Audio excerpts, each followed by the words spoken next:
दिन रात भइल बाटे हाल बेहाल। काहे हाल बेहाल बा हो?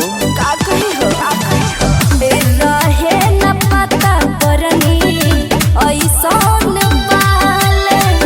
दिन रात भइल बाटे हाल बेहाल।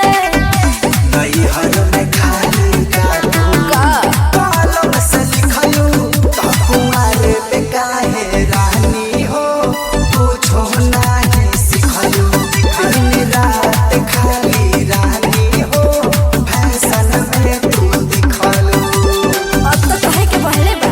अच्छा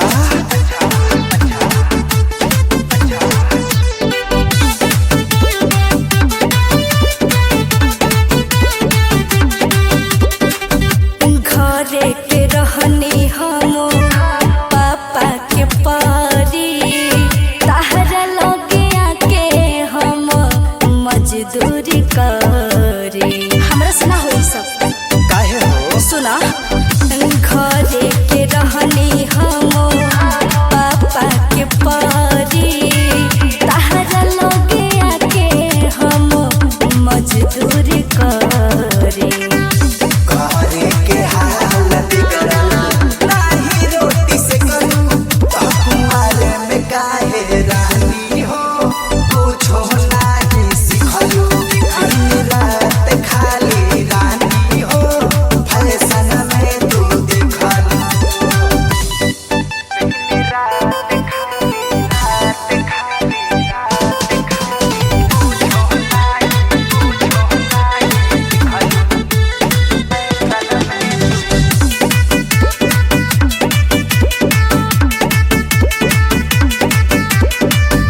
मन करे गारी दीही हम अगुआ के साथ धराई दिहलस तहरा जस लफुआ के। सफा कर में भूता रहे।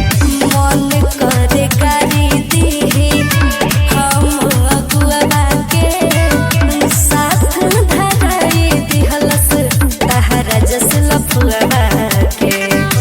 पीप के अशोक कहले का काबो नानी रे खलू तो कुमारे पे काहे रानी हो कुछो नहीं सिखलू। दिन रात खाली रानी हो फैशन में तू दिखलू।